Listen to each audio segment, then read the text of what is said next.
selamat malam. Assalamualaikum warahmatullahi wabarakatuh. Salam sejahtera buat semuanya. Yang pastinya Om Swastiastu, Namo Buddhaya, salam kebajikan dan rahayu untuk Indonesia kita tercinta. Ya, malam ini hari Selasa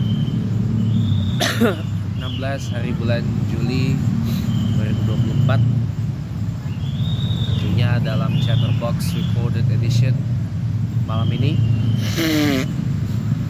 Mohon maaf masih Recorded Edition karena saya masih capek banget ini. Baru banget pulang dari wisuda. Sebenarnya bukan ya, baru pulang banget secara literal dari wisuda. Dari pagi sampai siang ya, dari jam acaranya mulai dari jam 7 pagi lewat deket-deket jam 7.30 pagi karena molor di seksi absensi pertama, kedua, ketiga, molor 10 menit. Dan tadi pun juga acara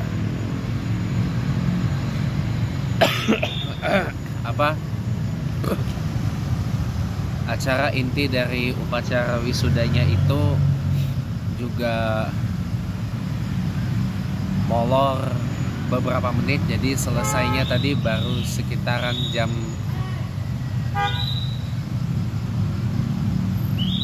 nggak tahu itu teman saya, baru kelar tadi sekitaran jam 12 lewat berapa lah gitu.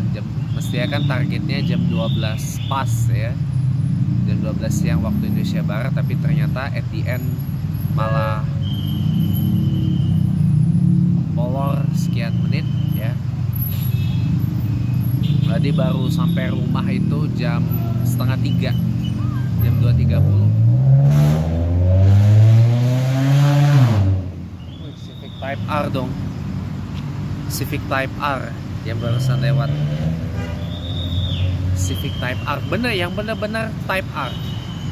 Civic FD Type R yang bener-bener lewat tadi. Jadi sampai rumah tadi jam setengah 3, jam 2.30 siang waktu Indonesia Barat. Ini jujur masih capek banget.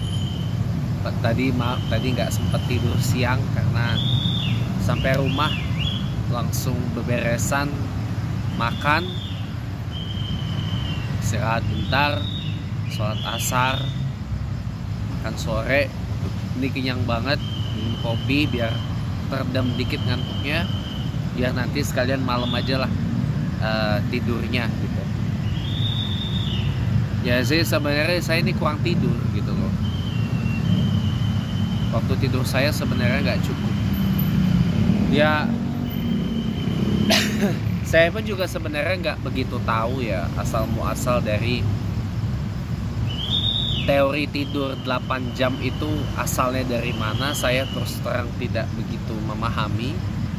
Ada yang mengatakan tidur 8 jam tuh udah paling optimal gitu. Ada juga yang mengatakan di bawah 8 jam itu juga masih bagus gitu ya. Sebenarnya kalau tidur itu bukan dari seberapa lama tidurnya gitu loh, tapi seberapa berkualitas tidur itu. Kalau misalkan kita tidur kurang dari 8 jam tapi bangunnya tuh seger, gak kerasa capek, gak kebawa gitu ngantuknya dan sebagainya, ya itu sih bagus gitu loh. Tapi kalau ternyata butuh tidurnya 8 jam ya kan, 8 jam sehari tidur gitu kan, ya itu sih gak apa-apa. Jadi disesuaikan aja dengan kebutuhan dari tubuh gitu loh.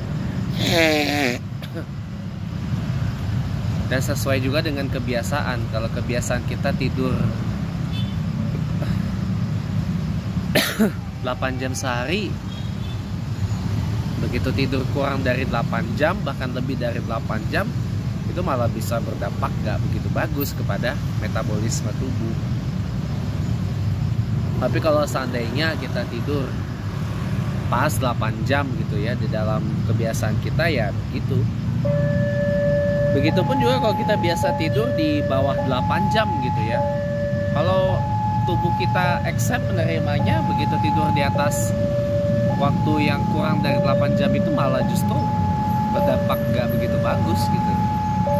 Karena memang udah biasa tidur di bawah 8 jam sehari gitu. Jadi itu disesuaikan aja sama kebutuhan dari tubuh gitu loh, dari waktu tidur itu. Sama yang penting suasana ketika tidur. Kalau biasa tidurnya gelap gitu ya, gelap gulita gitu ya, ya matiin aja lampunya. Ada yang biasa tidur minimal ada lampu nyala gitu kan, lampu kecil, gak lampu besar nyala gitu kan, ya udah. Tapi kalau ada yang biasa tidur terang gitu ya kayak gini, lampunya nyala semua, ya itu gak apa-apa, disesuaikan aja dengan kebutuhan tidurnya gitu. Karena waktu tidur itu kita bicara seberapa berkualitas, bukan seberapa kuantitas dari tidur itu. Kalau bicara kuantitas itu silakan aja Anda berdebat mana yang paling benar. Kalau bagi saya dua-duanya benar. Mau tidur 8 jam sehari, terus mau tidur kurang dari 8 jam sehari gitu kan, ya itu pun juga bagus gitu.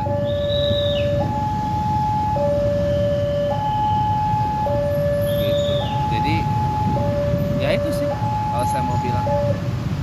Jadi sesuaikan aja sama kebutuhan. Nah sekarang begini ya,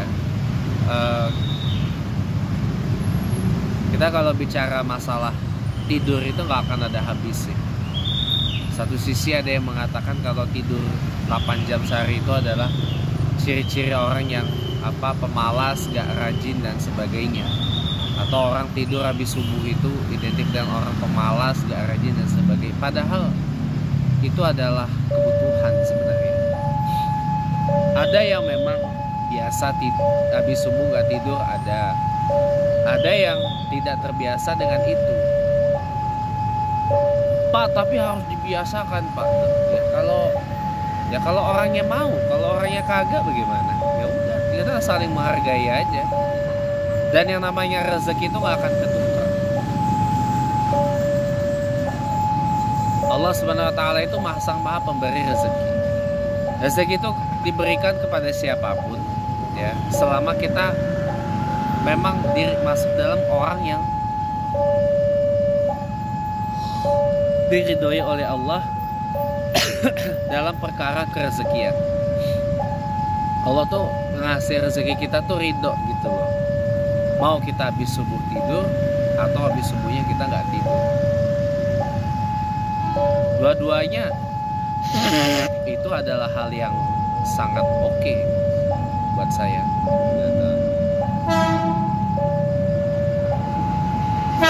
Kita ibaratkan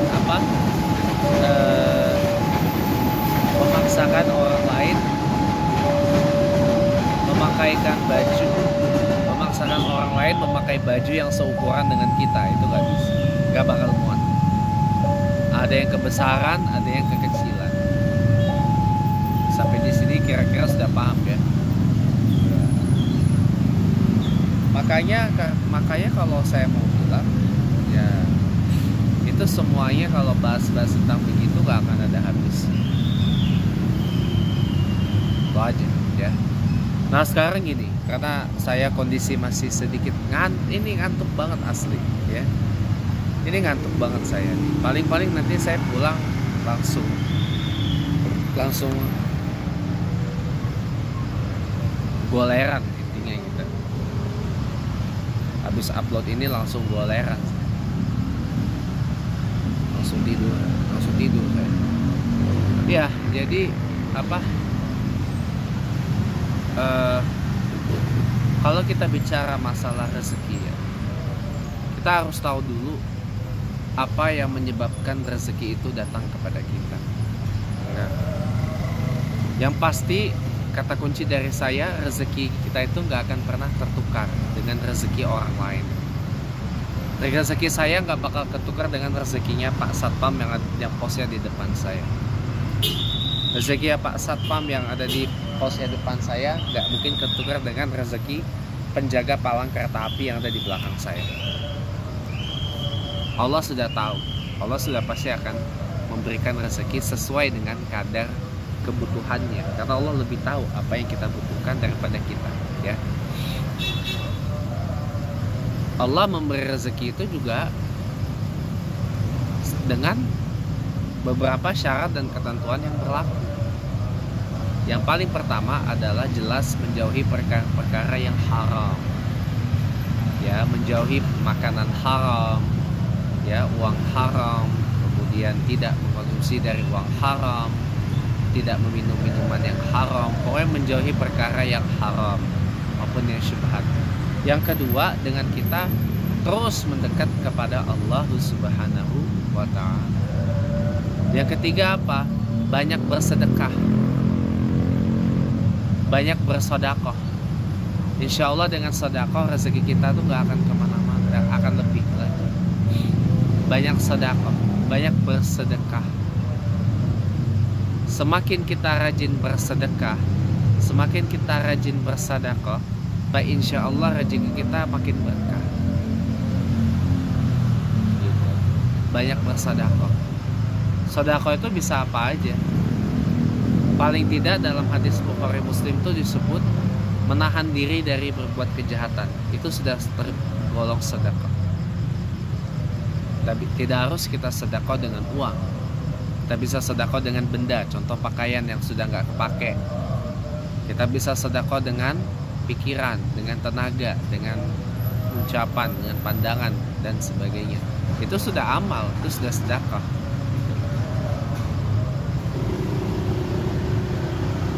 Insya Allah kalau kita, dan yang terakhir apa? Afirmasi, sugesti yang positif, ya, sugesti yang positif, ya. Uang yang saya berikan untuk bersedekah, uang yang saya berikan untuk beramal, insya Allah akan saya dapat lebih banyak lagi. Akan saya dapatkan uang yang lebih banyak lagi untuk saya. More money I give for charity, the more money I'll earn back.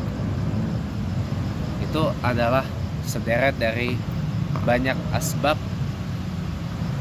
Allah itu akan memberikan rezeki kepada kita. Jadi gak usah khawatir, Allah itu tidak pelit. Hanya saja Allah itu memberikan rezeki sesuai dengan kadar kebutuhan kita. Allah tuh cuma minta kita sabar aja kok, ya kan? Ista'inu bis-sabri was-shalah, ya. Mintalah kepada Allah dengan sabar dan sholat. Beberapa waktu lalu kita pernah bahas, ya, tentang remapping itu, bahwa di dalam diri kita harus kita camkan pola pikir, pola cara pandang, bahwa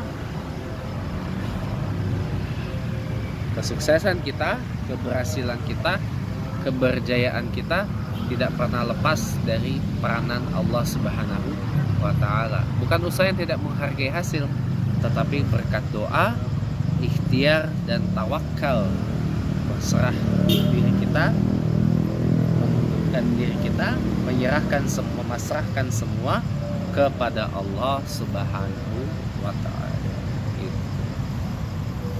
Semoga ada manfaat, ya, walaupun durasinya sangat-sangat singkat untuk malam ini. Ini karena saya kelelahan, capek, ngantuk, semuanya paket komplit jadi atu. Jadi mungkin sekian aja untuk malam ini. Yang pastinya terima kasih teman-teman atas semua doa-doa, ucapan-ucapan selamat atas wisuda saya pagi tadi. Saya resmi lulus S1 Administrasi Bisnis Universitas Terbuka. Udah resmi bergelar sarjana saya, meskipun perjalanannya memakan 7 tahun, ya. Semoga bermanfaat. Azami fadli Robbi. Selamat malam teman-teman, selamat beristirahat dan tetap semangat, tetap ceria, tetap bahagia, dan yang pastinya stay well.